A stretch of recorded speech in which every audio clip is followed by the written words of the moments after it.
पैगाम मक्की मदनी हदीस पाक के मफ़हूम के साथ मोहम्मद ज़ियाबट मासूमी साहब की ज़ुबानी।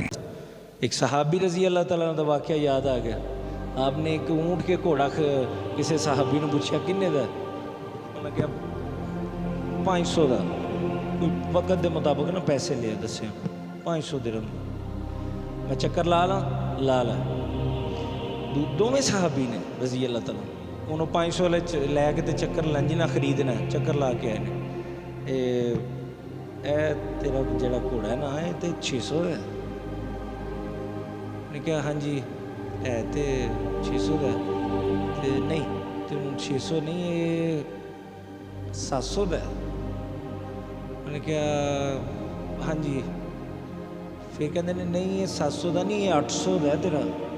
उन्हें कहा वाकई 800 का है तो फिर तू 500 का क्यों पे देना?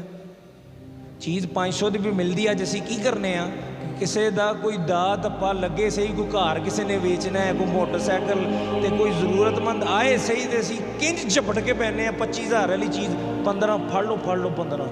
वो भी करते हैं 500 च मिलती भी है तो कहते हैं 600 की 700 इतने 800 की है। फिर उन्होंने पूछा चीज़ 800 की है तू 500 की पे देना है, वजह?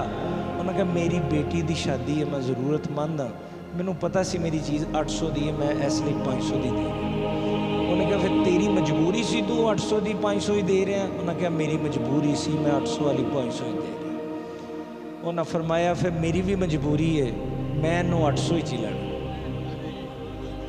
उन्हें कहा ताड़ी की मजबूरी है 800 चलाना? उन्हें कहा मेरे नबी पाक सल्लल्लाहु अलैहि वसल्लम ने फरमाया कि ज़रूरतमंद ना सौदा करो, उसकी ज़रूरत ना खिंच के लै जाओ यार।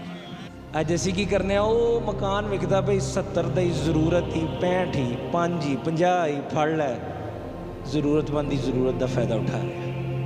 यह दीन का सबक नहीं, ना अल्लाह के रसूल सल्लल्लाहु अलैहि वसल्लम की सुन्नत है, ना सहाबा इकराम की सुन्नत है, ना अहले बैत की और ना ही ओलिया इकराम और जिन्होंने जिन्होंने असी पीरां दे मनण वाले हां किसी ने सबक नहीं दिता।